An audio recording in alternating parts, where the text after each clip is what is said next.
Hello my dear students, welcome back our channel APM coaching centre. My dear students, আজ আমি তোমাদের class 7-এর পরিবেশ ও বিজ্ঞান বই থেকে 6 নম্বর অধ্যায় পরিবেশের সজীব উপাদানের গঠনগত বৈচিত্র্য ও কার্যগত প্রক্রিয়া থেকে সমস্ত গুরুত্বপূর্ণ শর্ট প্রশ্ন নিয়ে আলোচনা করব। এই চ্যাপ্টারটা কিন্তু তোমাদের একটি যথেষ্ট বড় চ্যাপ্টার, তাই প্রশ্নও কিন্তু এখানে অনেকগুলি রয়েছে। তাই তোমরা কিন্তু অবশ্যই প্রথম থেকে শেষ অবধি পুরো ভিডিওটি মনোযোগ সহকারে এবং ধৈর্য সহকারে দেখবে। আর হ্যাঁ, আরেকটা কথা বলে দিই, এই ভিডিওর মাধ্যমে আমি তোমাদের যে প্রশ্নগুলি দিব এগুলি প্রত্যেকটি প্রশ্নই কিন্তু খুবই গুরুত্বপূর্ণ। তাই তোমরা যদি চাও এই চ্যাপ্টারের সমস্ত গুরুত্বপূর্ণ শর্ট প্রশ্ন দেখতে, তাহলে অবশ্যই ভিডিওটির সাথে থেকো। ওকে, তাহলে চলো আমরা সরাসরি প্রশ্ন উত্তরগুলি দেখে নিই। তোমাদের প্রথম শর্ট প্রশ্নটি হলো মূল কাকে বলে। দেখো, আমি না শুধুমাত্র তোমাদের প্রশ্নগুলি দেখিয়ে দিচ্ছি, প্রশ্নগুলি বলে দিচ্ছি, তোমরা এখান থেকে উত্তরগুলি কিন্তু অবশ্যই নিজেরা দেখে নিবে। তারপর 2 নম্বর প্রশ্ন, মূল বর্ণহীন হয় কেন। তারপর তোমরা এটি পড়বে, মূলের প্রধান অংশগুলির নাম লেখো। অথবা দিয়ে প্রশ্ন এইভাবে আসতে পারে যে একটি আদর্শ ফুলের কটি অংশ ও কি কি। তারপরে ডাটা শাখার প্রধান মূল থেকে অন্যান্য শাখা মূল বেরোয়, এই মূলকে কি বলে। তারপরে প্রশ্ন, যাদের কোনো প্রধান মূল নেই তাদের ক্ষেত্রে কি ধরনের মূল বের হয়। তারপরের প্রশ্ন, গুচ্ছমূল কাকে বলে। অথবা দিয়ে এই প্রশ্ন এইভাবে আসতে পারে যে গুচ্ছমূল কিভাবে সৃষ্টি হয়, উদাহরণ সহ লেখো। তারপর 9 নম্বর, গুচ্ছমূল কি প্রকৃতির হয়। 10 নম্বর, ঠেসমূল দেখা যায় কোন গাছের। তারপর এই প্রশ্নে পড়বে, পাতাকুচি পাতার মূল কি কাজে সাহায্য করে। তারপর এটি একটি রূপান্তরিত মূলের নাম লেখো। তারপরে প্রশ্ন, গাজর উদ্ভিদের কোন অংশ। তারপর এটি পড়বে, মাটির ক্ষয় রোধ করতে কোন কোন গাছ লাগানো যেতে পারে। তারপর 23 নম্বর, পর্বমধ্য কাকে বলে। 25 নম্বর, বিটপ কাকে বলে। 26 নম্বর, একটি চিরহরিৎ বৃক্ষ জাতীয় উদ্ভিদের নাম লেখো। তারপর 27 নম্বর, জবা গাছ কি জাতীয় উদ্ভিদ। এখান থেকে 28 নম্বরটিও পড়বে, রূপান্তরিত কাণ্ড কাকে বলে। তারপর এটি পড়বে, একটি রূপান্তরিত অর্ধবায়বীয় কাণ্ডের নাম লেখো। তারপর 33 নম্বর, খাদ্যরূপে ব্যবহৃত হয় এরূপ দুটি রূপান্তরিত মৃদুগত কাণ্ডের নাম লেখো। তারপর এখান থেকে তোমরা পড়বে এই 34 নম্বরটি, একটি বায়বীয় কাণ্ডের নাম ও কাজ লেখো। তারপর 39 নম্বর প্রশ্ন, গাছের কোন অংশটি ডাল, পাতা, ফুল আর ফল ধরে রাখে। তারপর এখান থেকে তোমরা 46 নম্বরটি পড়বে, কোন উদ্ভিদ থেকে পালিশ তৈরির সামগ্রী পাওয়া যায়। তারপর 37 নম্বর, একটি ওষুধের নাম লেখো যা গাছের কাণ্ড থেকে পাওয়া যায়।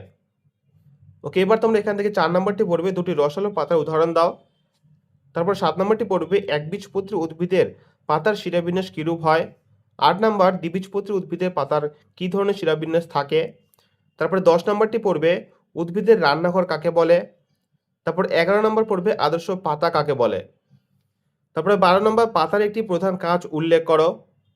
তারপরে 13 নম্বর প্রশ্ন, কোন গাছের পাতা কাঁটায় রূপান্তরিত হয়েছে। 14 নম্বর, অতিরিক্ত বাষ্পমোচনে বাধা সৃষ্টি করে এমন একটি পাতার নাম লেখো। 16 নম্বর, পাথরকুচির পাতার বিশেষত্ব কি। তারপর এখান থেকে তোমরা 22 নম্বর পড়বে, কোন গাছের পাতার শিরা বালির ধুলো ময়লা পরিষ্কার করতে কাজে লাগে। 24 নম্বর পড়বে, দুটি গাছের নাম লেখো যে গাছগুলির পাতাকে মানুষ জীবিকা অর্জনের জন্য ব্যবহার করে। তারপর এখান থেকে 29 নম্বর, ফুল কাকে বলে। 30 নম্বর, ফুলের গোড়ার দিকে সরু দণ্ডের মতো যে অংশটি ফুলকে ধরে রাখে তাকে কি বলে। এবার তোমরা 33 নম্বরটি পড়বে, ফুলের 4টি স্তবকের নাম কি। 34 নম্বর, বৃতি বা ক্যালিক্স কাকে বলে। 35 নম্বর, বৃত্তাংশ বা সেপাল কি। 36 নম্বর, দলমণ্ডল বা করলা কাকে বলে। 39 নম্বর, কোন ফুলের দলমণ্ডল ঘন্টার মতো দেখতে হয়। 41 নম্বর, ফুলের পুংস্তবকের কয়টি অংশ ও কি কি। তারপর এখান থেকে 48 নম্বর পড়বে, নিষেক বা গর্ভাধান কাকে বলে। 49 নম্বর, ফুলের কোন অংশ ফুলে এবং কোন অংশ বীজে পরিণত হয়। 50 নম্বর, ফুলের কোন অংশগুলি গাছের বংশবৃদ্ধিতে সরাসরি অংশগ্রহণ করে। তারপরে 52 নম্বর, আদর্শ ফুল কাকে বলে। এখান থেকে 55 নম্বর পড়বে, সম্পূর্ণ ফুল কাকে বলে।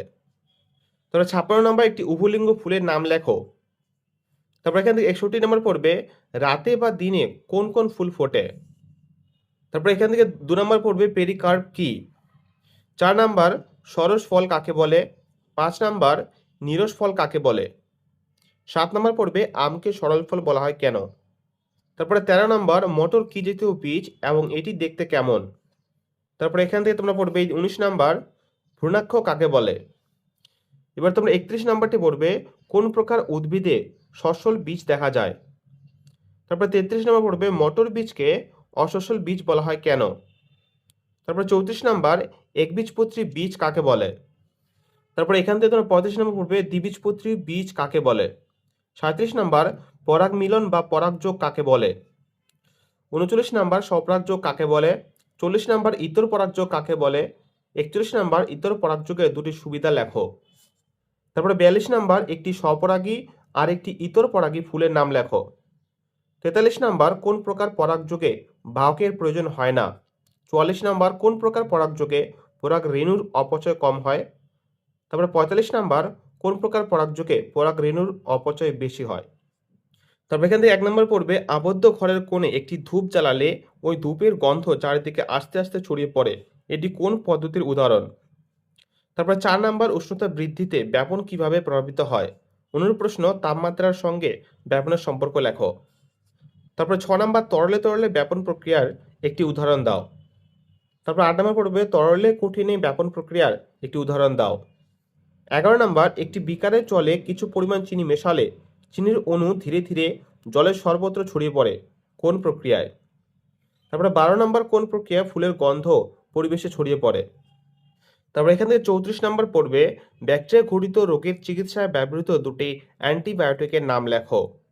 25 নাম্বার অঙ্কুরোদ্গম বা জার্মিনেশন কাকে বলে। তারপরে 34 নাম্বার বছরের কোন সময় তোমার ঘাম হয় খুব বেশি আর কখন ঘাম হয় খুব কম। 38 নাম্বার কখনো পেট খারাপ হলে তরল মল আর মূত্রের সঙ্গে অনেক জল দেহ থেকে বেরিয়ে যায়, তখন শরীরে কি কি অস্বস্তি হয়। এর উত্তর তোমাদের এখান থেকে শুরু, এই লাইনটি লিখবে এবং তারপরে এখান থেকে এই অবধি লিখবে। তারপর 39 নম্বর প্রশ্ন ORS এর পুরো কথাটি কি।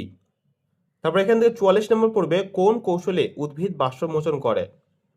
ওকে মাই ডিয়ার স্টুডেন্টস, এই ছিল তোমাদের এই চ্যাপ্টারের সমস্ত গুরুত্বপূর্ণ শর্ট প্রশ্ন এবং সাথে তার উত্তর। তোমরা যদি এই প্রশ্নগুলি খুব ভালোভাবে মুখস্থ করে নিতে পারো তাহলে আমি তোমাদের গ্যারান্টি দিচ্ছি তোমাদের এই চ্যাপ্টার থেকে আর কোনো রকম টেনশন করতে হবে না শর্ট প্রশ্নের জন্য কিন্তু। ওকে, তাহলে আজকের ভিডিও এই পর্যন্ত। ভিডিওটি তোমাদের কেমন লাগলো অবশ্যই কমেন্ট করে জানিও এবং ভালো লেগে থাকলে অবশ্যই একটি লাইক করে দিও। দেখা হচ্ছে নেক্সট পরবর্তী ভিডিওতে, ততক্ষণ সবাই ভালো থেকো এবং ভালো করে পড়াশোনা করো। আর হ্যাঁ, চ্যানেলটি কিন্তু অবশ্যই সাবস্ক্রাইব করে নিও, কেননা এরপরের পার্ট 2 ভিডিওতে আমি তোমাদের এই চ্যাপ্টারের বোর্ড প্রশ্ন নিয়ে আলোচনা করব।